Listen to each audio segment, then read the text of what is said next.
La mort de Dasharat. Suite au dire de Kaushalya, Maharaj Dasharat perdit conscience. Aussi comprit-elle qu'il souffrait autant qu'elle, et son cœur finit par s'adoucir.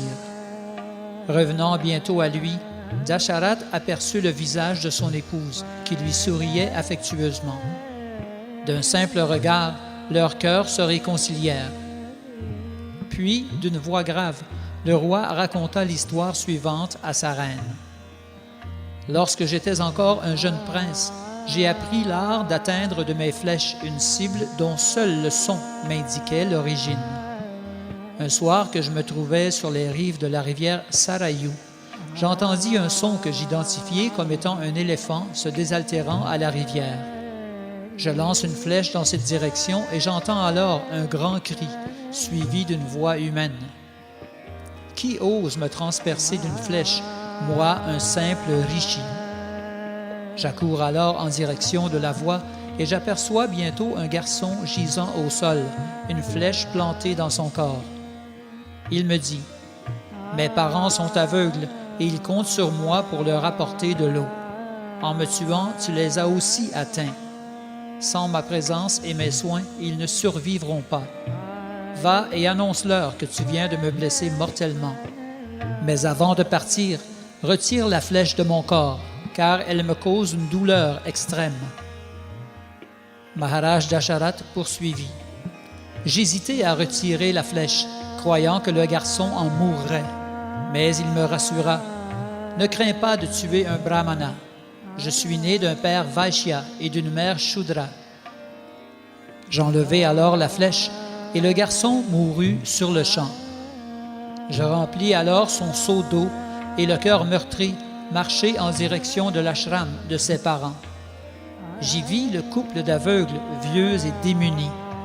Entendant un bruit de pas et me croyant leur fils, ils me parlèrent affectueusement, ce qui accrut ma douleur. Prenant mon courage en main, je leur expliquai qui j'étais et comment j'avais accidentellement tué leur fils.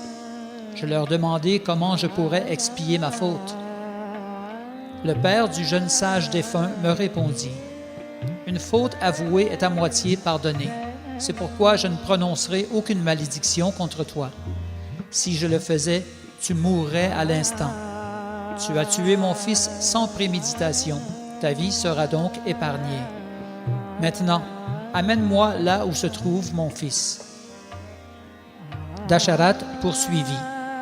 Je conduisis alors le vieux couple aveugle sur le bord de la rivière où gisait le cadavre de leur fils. Ils l'étreignirent en pleurant à chaudes larmes. Ils offrirent ensuite des oblations d'eau pour l'âme de leur fils défunt, et on vit alors descendre un char céleste conduit par le roi Indra. Ce dernier rassura les parents du jeune brahmana en leur disant qu'ils atteindraient la même destination que lui. Indra conduisit ensuite le corps céleste du jeune rishi vers les planètes édéniques. Dasharat poursuivit. Le vieil ascète aveugle me maudit alors en ces termes.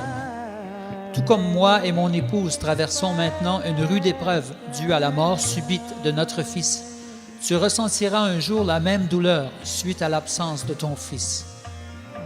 Le vieux sage et son épouse entrèrent alors dans les flammes qui consumaient le corps de leur fils et accédèrent aux planètes édéniques. Ma très chère Kaushalya, je récolte aujourd'hui les conséquences de mon crime sordide. Mon cœur meurtri me torture. Mon énergie vitale se consume, telle une lampe qui s'éteint, faute de combustible. La mort s'approche à grands pas, je le sens. Si grande est la douleur qu'elle me rend aveugle. Touche mon corps afin que je sente ta présence. Finalement, au beau milieu de la nuit, le roi Dasharat quitta son enveloppe charnelle. Il récolta certes les réactions de ses fautes passées, mais parce qu'il termina sa vie en méditant sur son fils Rama, Dieu la personne suprême, il atteignit le monde spirituel, là où règne éternellement Sri Ramachandra. Le matin venu, lorsque les chantres vinrent célébrer les exploits du roi pour le tirer du sommeil, les serviteurs se tenaient debout, comme à l'accoutumée, près de la porte. Mais lorsque Koshalya et Soumitra pénétrèrent dans la chambre du roi, elles le trouvèrent sans vie et tombèrent au sol en lamentation.